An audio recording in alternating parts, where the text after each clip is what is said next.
কিন্তু তোমাদের একটা হাফ পাউন্ডের হাইট কেক শেয়ার করব। তো কেকের সাইজ ছিল হাফ পাউন্ড, কিন্তু কোয়ান্টিটি ছিল 1 পাউন্ড।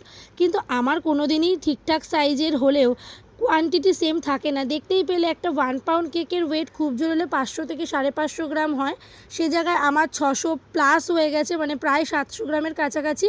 তো এটার জন্য যে আমি কাস্টমারের কাছ থেকে বেশি চার্জ নেব এমনটা নয়, আমার প্রত্যেকটা কেকেই ওয়েট সবসময় একটু বেশি হয়। তো এই দিক দিয়ে তোমরা বলতে পারো যখন ওয়েট বেশি হয় তখন কিন্তু কাস্টমাররা খুব খুশি হয়, কিন্তু ওয়েট কম হলেই অনেকে দেখি বলে যে দিদি কেমন ছোট ছোট লাগছে। তো কেক বানাতে গেলে ওয়েট একটু এদিক ওদিক হয়, যদিও বা আমার কখনো আজ অবধি ওয়েট কম হয়নি, আমার সবসময় বেশি ছাড়া কম হবেই না, এইটুখানি আমি শিওরই বলতে পারি। কারণ আমার হাতে না কম জিনিসটা ওঠে না, সবসময় বেশি ওঠে, কেন আমি জানি না। তো আজকে যে কেকটা তোমাদেরকে শেয়ার করছি এটা পুরোটাই ছিল কাস্টমারের মনের মতন করে বানানো।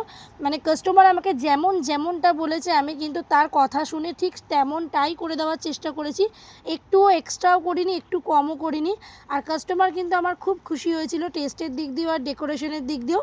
তো কাস্টমার আমাকে ফাইনাল রিভিউটাও দিয়েছে, যেটা তোমাদের সাথে একদম শেষে আমি শেয়ার করেছি। আর তোমরাও জানিও যে কেকটার ডিজাইন কেমন লাগছে, খুবই সিম্পল ডিজাইন।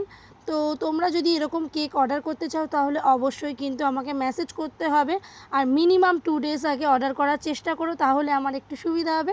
তো আজকের কেকের ভিডিও ছিল এটা, কেমন লাগলো জানিও। টাটা।